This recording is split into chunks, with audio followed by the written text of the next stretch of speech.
8:22. Football at 4 is powered by the Inside the Birds podcast. It's brought to you by Lyle and Back. From everything from skincare to cosmetic surgery, go to ilovelyle.back.com or call 856-MAKEOVER for Dr. Lyle and Back, proud sponsor of Football at 4. Well, Football at 4 is in the 5 o'clock hour because Jeffrey Lurie just spoke for 45 minutes after the team had decided to part ways with Doug Pederson. So let's bring in Geoff Mosher from the Inside the Birds podcast. They have an emergency pod that they already recorded, and you can hear their thoughts on the Inside the Birds podcast. But let's bring Moshe in now and get reaction now that we've heard from Jeffrey Lurie. So, Moshe, let's start with when you heard that Lurie was flying to Florida, what was your thought? Was your thought that Doug Pederson would not be the coach of the Philadelphia Eagles after that meeting? My thought was that Doug was going there knowing that what he and Jeffrey discussed in the first meeting did not sit well with Jeffrey, which is why it required a follow-up meeting the following week. And, without knowing what Doug was going to do or going to say, I was starting to get a vibe that Doug was not going to have changed his vision all that much and was going to remain loyal to coaches and staff members that he felt would be part of fixing the problem, as Doug said he wanted to be there to do, but it was going to be the same people who, quote unquote, have been part of the problem this past year. And I was starting to get the feeling that if he was going to be loyal to those guys, that Jeffrey Lurie was going to have to feel the compulsion to move on. So a lot of people wonder, did Jeffrey Lurie fire Pederson? My feeling is, Moshe, that Pederson just simply didn't want to be here anymore, told him, I can't acquiesce to that, and I think it's best if we part ways. How did you think this went down? Yeah, I think that's probably a fair characterization of it. If Doug went to Florida knowing that he wasn't really going to recommend anything radically different than first time around, I'm sure that Doug knew what the outcome would be. And so if he didn't really change anything, then he was basically willing to take the L here and get fired. And he has a very good agent, Bob Lamont, who represents some of the league's, best head coaches, best coordinators, best executives. He represents almost all of the Andy Reid coaching tree. So, I'm sure Doug and Bob have been having discussions over the last few days. And you even heard Jeffrey Lurie mention that he wouldn't be surprised if Doug had a job, by the end of next week or something, I think is what Jeffrey said. By the end of this week. This week, yeah. Yeah, absolutely, which I wouldn't be shocked either. So you mentioned Jeffrey Lurie just speaking. What stood out to you the most out of everything he said? I know he did a lot of dancing around, but was there anything that maybe raised your eyebrows a bit? Well, he really did echo the same sentiment that Howie echoed in the press conference last Monday about short-term thinking, trying to bring the band back together, trying very hard after winning the Super Bowl to do whatever it took to continue to win another Super Bowl. And we've had this discussion before. They certainly looked going into 2018 and even 19 like a really good team on paper going into the year. And you thought that they were going to be competitive there. But, I've heard Howie and I've heard Jeffrey talk about the importance of long-term sustained success way too much in the past to let them get by with this excuse that all of a sudden it was okay to be a short-term thinking organization. That has never come out of their mouths up until the last year or two. So to me, it just sounds like Jeffrey always supported Howie's plans, and so Jeffrey's going to support him now. Now that the season's over, even throughout the turmoil. But Jeffrey did not have belief that Doug Pederson had a good plan himself for fixing the coaching staff and making the decisions that's going to be best for the team going forward. Obviously, Geoff, many of the fans, when you ask them what's the biggest problem, their answer is Howie Roseman. Jeff Lurie obviously does not agree, and not only does he not agree, he believes it's the strength of the team, is that they have this decision-making team that is filled with potential general manager candidates. He stopped short of saying it's a GM factory, but it sounds as if Jeffrey Lurie It sounds as He if really did, didn't he? Yeah. Although he did throw Alshon under the bus for dropping that pass. Boy, he did. But he essentially doesn't believe that Roseman has any fault. In fact, he goes back to, look, I've been here for however many years, and we've been one of the most successful franchises, and he's one of the constants.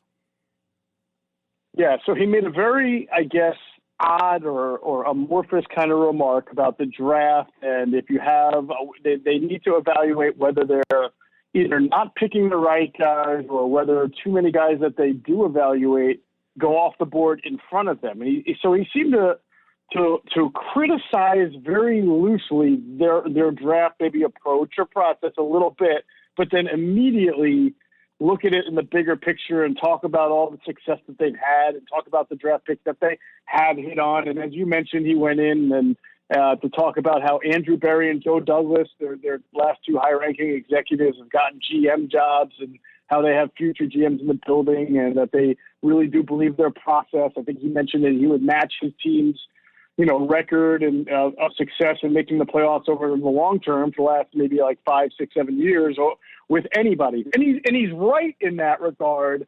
But I think it's also fair, as we are doing, and saying, look, like this organization seems to have every 3 or 4 years a colossal breakdown that winds up in either a power struggle or a complete lack of symmetry between the head coach and the owner or the head coach and the GM. And you're at the top, but 3 years later, you're completely at the bottom. And I think that's just as fair to mention that organizations that go through adversity like the Steelers or the Ravens or the Packers or, Seattle don't seem to have these just completely rock bottom type years that force you to almost fire everybody or reset what you're doing. But the Eagles have had that. And I think that's important to note that they seem to have much worse reaction to adversity than other stable organizations do.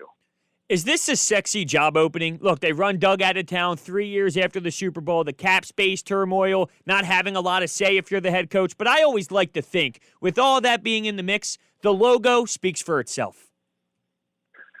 Hunter, it's such a great question. Doug Pederson winning the Super Bowl really kind of screwed up the conventional wisdom that went with his franchise. Because if you remember in 2016, it was not considered to be a very attractive opening. And Doug Pederson wasn't considered an attractive hire. Adam Gase decided to sign quickly with the Miami Dolphins, and Ben McAdoo went and took the Giants job, and Doug Pederson gets hired, and it seemed like it validated that people thought around the league that the Eagles having to go to Doug Pederson just showed you that they were not an attractive organization. But a year later or 2 years later, it wasn't even a thought because Doug had won the Super Bowl, and then he's going back to the playoffs the next 2 years. But I do think they're in the same situation. They don't have a great cap situation. They have an unsettled quarterback situation that's very murky right now and didn't get any clearer after that press conference. They've got a GM who's been in place and has had to endure power struggles. And they have an owner who's very, very involved, and despite what he said, and into analytics. So, with that set of criteria right there, how many coaches who have options, how many good head coaching candidates are going to look at the Eagles and think that that's the best job available? And so it may be that the team has to go out and find its own version of a Doug Pederson, someone willing to come in and work under these conditions. And you have to hope that this guy can win like Doug did and also keep his job longer than Doug did. What did you make of what Wentz's future might be? I mean, did it sound like a guy who was 100% behind he's our guy? Did you read that they chose Carson Wentz over Doug Pederson at all? I know that that's a popular theory. I don't know whether I believe it because I just didn't hear this really strong announcement from Jeffrey Lurie that Carson's coming back and that every move that they're going to be making from here on out with their coaching hires are dedicated to fixing Carson and making him great again. I mean, he did say he felt Carson was elite. He did say he thinks that there have been plenty of elite quarterbacks who've had bad years.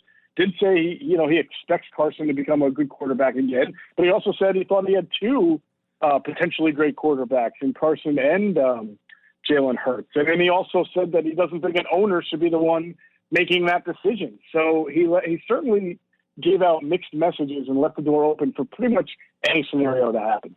Is there someone out there that you think would work best here in Philadelphia? It's a great question, man. I mean, like I just brought up, you're going to have to understand that, like take Matt Rule. Matt Rule got paid $1 billion by the Panthers.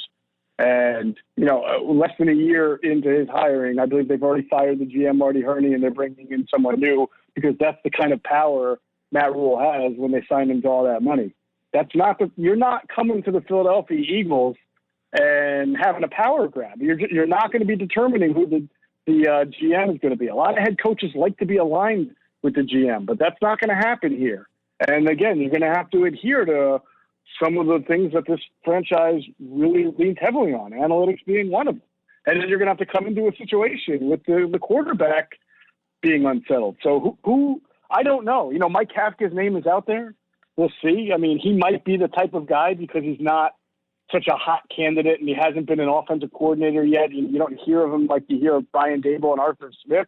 So maybe, and he's only 34. If this is his best and only shot for a while, that he'll take it. But I don't think you're going to see the most strongest of personality guys running to take this job. They may have to look to the college ranks. Some people believe that the Eagles did this or were okay with this because they already had somebody in mind. Does that seem to be does that seem to be something that's a possibility? Is that Jeffrey got to a point where he said, there's someone I'm interested in, I can't let him pass. Sorry. Yeah, I don't know that they made this move because they have the grass is greener, someone on the other side. I really do think they wanted Doug to impress them with a better vision so that they can hold on to Doug. However, they're not stupid either. Knowing Howie and knowing Jeffrey the way I do and how they operate, I'm absolutely sure that they've got feelers out there, all out there. And so that's why it shouldn't surprise you that 5 seconds after Doug is fired, you're already seeing guys like Mike Kafka's name came up, and I don't remember who else was out there. I have said this, and I just expect that there to be some buzz around Lincoln Riley from Oklahoma and the Eagles. There'll be some buzz there, and so we'll have to see going forward. I mean, a guy like that's going to want a lot of money, and I think a couple of candidates that might come up on the radar are going to want a lot of money, especially if they know that they don't have the kind of power that some head coaches are given when they're hired. Did you think that it was interesting? Lurie mentioned the defensive side of the football as a possibility. I always thought it was automatic it would be the offensive side. Well, I think that's a good thing. I mean, I think he should very wide net. He should interview everybody. He said Deuce Staley would probably get a look at head coach as well. So, everything that Jeffrey says shouldn't be taken for a complete 100% gospel. You guys know that. So I think he knows that the reputation is that he's always looking for an offensive mind and can only be wowed by someone on offense. And I don't know if that's 100% true. I think maybe he could be wowed by somebody on the defensive side of the ball. So he leaves that door open. But my heart of hearts tells me he's going to be looking for someone on the offensive side of the ball. Yeah. Sports Bash Live, 97.3 ESPN Football at 4. Geoff Mosher looking back at the Lurie presser, and obviously Doug Pederson is no longer the head coach of the Philadelphia Eagles. Like the mixed messaging that these two teams had, it seems like Doug was in a win now mode, and Jeffrey Lurie kind of said, well, hold on. Doug wanted his coaches. Lurie was like, that doesn't sound so great to me. I mean, like in this grand scheme of things, like Doug Pederson is like, I think we all agree and kind of said this at the beginning, Doug Pederson just seemingly did not want to be the coach here any longer. But I guess the question I have is Doug Pederson, like Sal said earlier when he was with us, that he thought the Eagles made a mistake. They kind of made a knee-jerk reaction. Isn't like letting Doug go kind of against everything that Lurie wants to be? Like he wants to be that stable organization. New Orleans had those 7-9 seasons, but they didn't. There were some rumors they were going to trade Peyton, but they never did. They haven't fired the coach in Pittsburgh, obviously, ever. Seattle. Right. Lurie, it seems that Lurie, like, he wants to be these others, but there's something holding him back from getting there. Yeah, I mean, I think that's fair. I think he's talked about priding himself on patience. I think it's interesting that he said that their short-term thinking over the last few years kind of got them to this point and that they need to change it, but that Doug Pederson's short-term thinking about wanting to keep several of this staff in place to help fix the quarterback is not acceptable. So, and it's okay when it's Howie and Doug, but it's not. I'm sorry, it's okay when it's Jeffrey and Howie, but it's not okay when it's Doug. I think that's certainly a mixed message, and I Jeffrey has to take a look in the mirror here and wonder and look and see what kind of owner he wants to be. Changing coaches every 3 years or 3 to 5 years is not exactly a model of consistency or stability. So yeah, I agree with you on that. It's a little hypocritical. It is. I'm a little surprised that and another thing is too, Jeffrey, he hired Ray Rhodes. It didn't go well, but he did find Andy Reid. He took a chance on Chip Kelly. Doug Pederson was not pursued by anybody. He has this job because of his relationship with Andy, or he had this job based on his relationship with Andy Reid. So my question, I guess, is, do we feel confident that the Eagles will find the right guy, and that, in other words, is Jeffrey Lurie and Howie Roseman the right guy to say, look, if you're going to move on from your coach, at least you have a guy, you have confidence in this group at picking a coach? Yeah, that's a good question. I guess it depends on how do you feel about them picking Pederson? He won a Super Bowl, but he got fired 3 years after. So does that make that a good hire or a bad hire? I think you can look at it from a lot of different angles and try to figure that one out. And look, sometimes people associate reporters' reports with how they feel. Adam and I have been very adamant that we've been told, and we believe it, that Doug did not do a very good job of coaching his coaches, nor did he do a great job of knowing the coaching landscape and being able to hire guys who are really good coaches. I mean, the fact that we've had 4 coaches in 5 years confirms that. But certainly I'll leave open the door. What if Doug Pederson goes and takes out of the Chargers job, brings Press Taylor with him, makes Press Taylor the OC, and behind Justin Herbert, those guys win, go deep in the playoffs, maybe win a Super Bowl, then all of a sudden Jeffrey Lurie is going to look pretty bad. And all the talk about Doug not being able to have good coaches or coaches or bringing coaches is going to be questioned. So that's why I stay neutral here. I'm just telling you, would it surprise me or shock me if Doug succeeds elsewhere and it makes Jeffrey look bad? I guess that wouldn't surprise me at all. And I think time will tell on whether or not this decision was the right decision for the franchise. Jeffrey Lurie said it was. Geoff Mosher, Football 4 from the Inside the Birds podcast. From all the people out there that think Roseman is the biggest problem and want him gone, does it sound to you at all that Roseman is in any sort of trouble or on any sort of thin ice? I mean, it certainly doesn't sound like it. The owners seem to understand all of the mistakes that have happened, and he seemed to vouch for Howie and the people in the building who he said were great people. So if he were to make a move, it would be somewhat surprising, but I also know that Jeffrey plays things close to the vest. I don't say anything is concrete ever with it. You guys know I say that about the Eagles all the time. Nothing surprises me with them. I don't think Howie's going to get fired, but maybe there is some move made within the personnel department that change the hierarchy.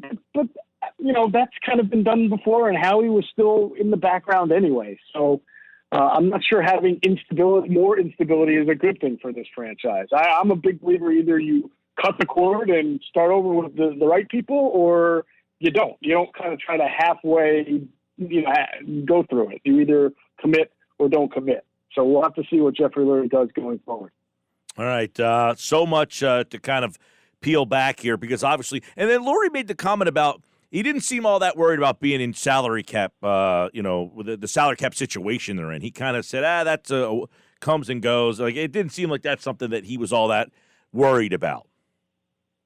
Yeah, he called it a one-year phenomenon. Yep. That's fair. I mean, I think this coming year is going to be difficult for the Eagles because they'll have to make a lot of moves just to be cap compliant. They're not going to be able to be very far under the cap. I can't see that happening to where they can bring in a guy like they did with Hargrave or Darius last year. We'll see, but I can't see that happening. But certainly by 2022, I think that they'll probably be in pretty good shape because they've generally been good with the salary cap. So that's what I believe he meant by a one-year phenomenon. But the point is that one-year phenomenon starts now, and you're looking for a head coach to walk into it, and you can't tell your head coach, we want to win now, but then also give them a set of circumstances that is untenable.